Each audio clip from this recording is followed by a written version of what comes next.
Attack on Titan Season 4 Part 2, Episode number 4 left a lot of the anime-only fans questioning themselves because this episode was just so much jam-packed with information. There was so much stuff that needed to be processed here because here we got the reveals of the Attack Titan's true powers and how it all affected and came back to the Paths dimension and the true power of the Coordinate or the Founding Titan. But in spite of all of these things, there's still quite a lot of mystery which is actually surrounding all of these incidents, and even we the manga fans are not 100% certain about what exactly happened here. These are mostly interpretations of these scenes because the manga has sort of left all of these things in an open-ended structure, and it's almost up to us to figure out what exactly is going on here because in a way, in a very simple language, I can say that this is a classic example of the bootstrap paradox or simply the causal loop. So hello and welcome to WhyZ, and in this quick video, I'll try my level best to simply explain to you all what exactly is happening here. Why is Eren manipulating Grisha? Was Eren actually present in this particular scene or not? And basically what are the shenanigans surrounding the Attack Titan, the Paths dimension and the Founding Titan's true powers. But before that, if you're new here, then please consider subscribing to the channel since I do weekly anime and manga related content along with a bunch of other stuff. With that being said, let's just jump into it. Now the true powers of the Attack Titan were actually established to us the fanbase during season 3 when we got to see the flashback of Grisha Yeager. During this particular flashback, we got to witness the owl in the form of Eren Kruger, and Eren Kruger is the person who actually told us sort of the true power of the Attack Titan. But still there were quite a lot of moments and quite a lot of facts which are unknown to us, which were hidden to us. And a lot of them involved the true powers of the Attack Titan and how it all interacted and went back to the Paths dimension, which is in a way a collective consciousness, a collective pool of consciousness which runs through the Coordinate or the Founding Titan. Now here we were told that the Attack Titan always keeps moving forward, it always seeks freedom, it always keeps moving on. That is a staple of the Attack Titan, and that's what makes it different from just being a regular male version of the female Titan. And beyond that, we also got to learn that the Attack Titan has a very peculiar power which we were at that particular moment of time not sure if any of the other Titan users had or not, and that is the ability to see glimpses of the future or the past and basically see memories. Now here when we met Eren Kruger, he nonchalantly talked about Mikasa and Armin way before they were even born, which gives us the impression that he was obviously seeing the memories of Eren. But what is very interesting to note here is that it's not just a feature of the Attack Titan, rather the Attack Titan is sort of manipulated and molded by Eren Yeager himself. In a way, you could say that it's all coming to make sense that Eren is in a way manipulating the Attack Titans, and even though from centuries, from generations, we know that each of the user of any Titan adds his or her own bit of style or own bit of specialization to these Titans. A major example of it is something which we are about to see in the upcoming anime as well.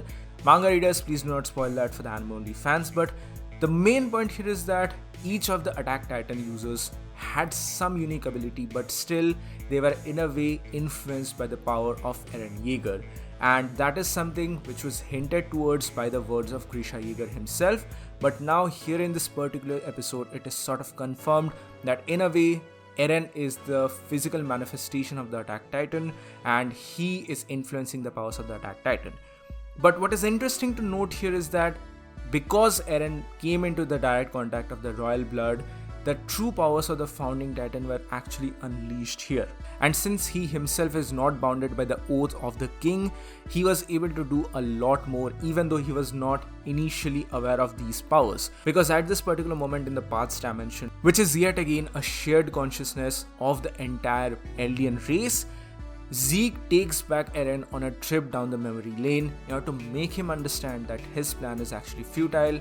The objective of Zeke here was to make him realize, was to make Eren realize that Eren is not at a fault here. All of this was the fault of their father, the scum father in the form of Grisha Yeager, and his way of raising Eren, which caused him to become a slave to his mentality. But it all turned upside down, the tables turned very quickly as we got to see in this particular episode. But what is very interesting to note here is that even though you could say that this was all a grand plan of Eren, I don't believe that Eren himself realized all of these things right from the get-go. Sure, I'm 100% certain that Eren had some form of an ability, or he had some form of a belief that he's going to be able to manipulate the things which are about to happen here, but still he was not 100% certain about how he was able to do all of these things. A lot of people were making the assumption or the correlation to the WandaVision series, wherein Eren Yeager was just like Agatha Harkness, who was manipulating things from behind the shadows, and Zeke Yeager is just like Wanda here, who has made up all of these things just like the Hex. I unfortunately do not believe that this is a 100% correct correlation. You could say this on a surface level, but one particular scene really disregards all of these things for me, that Eren is the grand schemer of this particular interaction, and that is the moment in the basement, when Grisha Yeager actually sort of sees the old version of Zeke in the basement, and when he's in total disbelief that no, this can't be Zeke, we can see the expression of Eren. He is totally surprised by all of these things. That's a very distinct emotion which Eren shows here. It is very different from the emotions that he shows throughout this entire episode. And because of this, I can say that Eren was not aware that he is going to somehow be able to influence Grisha Yeager. He had the feeling all along. We saw in season 4 part 1 that Eren says that he almost felt how Grisha Yeager destroyed the Reese family, not see, but rather felt. That is very important here, but he is not aware of the actual mechanics of this particular scene. Obviously, Eren soon realizes the mechanics behind all of these things, and that's how he goes on to manipulate Grisha, but I don't honestly believe that this is a huge grand plan or a game which Eren is playing here at this moment. But from this moment onwards, basically the casual loop or the bootstrap paradox actually begins. Eren soon realizes the power of the founding titan and his attack titan together, and they all come to the conclusion, especially in front of the Reese family, that the founding titan, or traditionally the founding titan, was not aware of the power of the attack titan and how the attack titan had the ability to see through different times. And all of these things were obviously being manipulated by Eren here, and we even got to see how Eren Kruger also was manipulated by Eren Yeager's plans in a way or in a form. Furthermore, as we saw in this episode, Grisha Yeager himself was unable to take down the Reese family. He's just not a person like that who's going to murder innocent children. He's a doctor, as he says to himself. And that's when Zeke realizes that this must be a mistake, this cannot happen. This is something which Eren is doing right now at this very moment. And while Frida is saying her speech about how we have to take the burden of the alien race's sin, Eren just explodes in anger, and he reaches down to the face of Grisha Yeager and screams to him that you have to do this for the sake of your dead sister, for the sake of their plan, for the sake of everything. You have to do this. Even if you die, even after you die, you have to take this step. And that is basically the starting point of this paradox, of this bootstrap paradox. Eren motivates his father to kill the Reese family. All of this happened while Eren was showcasing Grisha the future events like the destruction of Shiganshina, the falling down of the walls, the attack by the Marlians, and everything which happened with Eren's own plan. Obviously, this is not the 100% truth. Eren manipulated these memories to make sure that Grisha does the job, and that's how he goes forward and gives Eren the powers of the founding titan as well. And the loop just continues, wherein we get to see that Eren is currently in the past dimension along with Zeke, and he again goes back into the past, or sort of travels back into the past, and motivates his father to kill the Reese family once again. This is yet again an example of the bootstrap paradox. Now, for those of you who are unaware, a bootstrap paradox or a causal loop is a theoretical proposition in which, by means of either retrocausality or time travel, a sequence of events is among the causes of another event, which is in turn among the causes of the first mentioned event.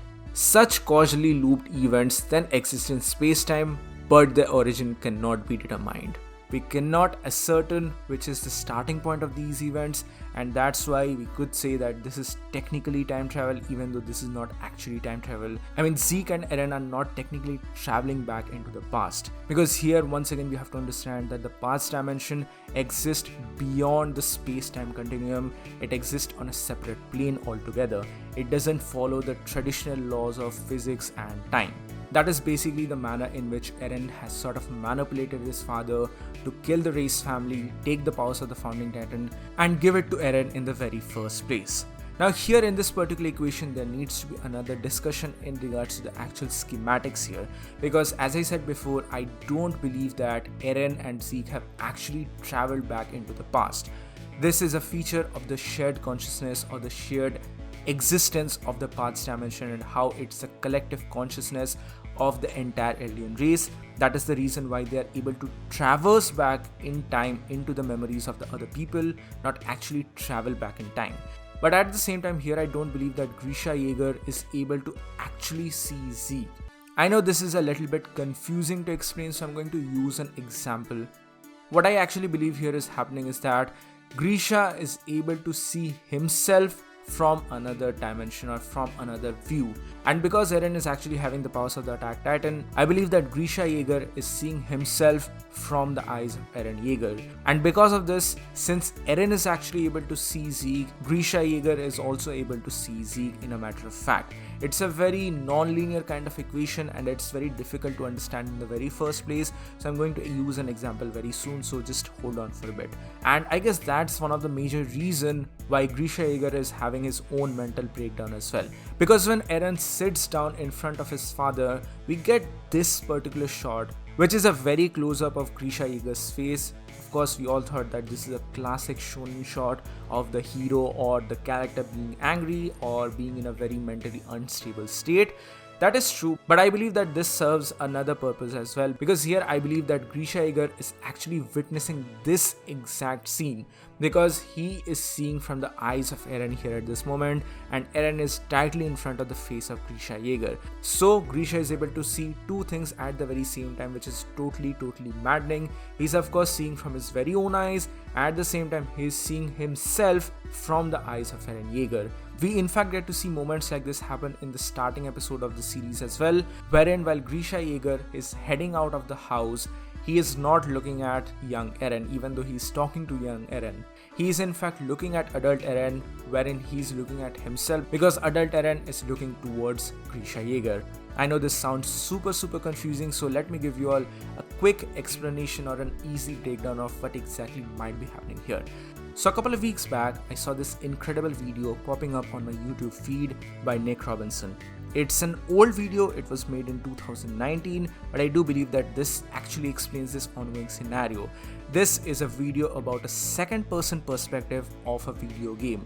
I'm sure that you all are aware of the first-person shooter and the third-person shooter, so naturally a lot of us might have questioned this at some point or some moment in their life, that what would be a second-person shooter video.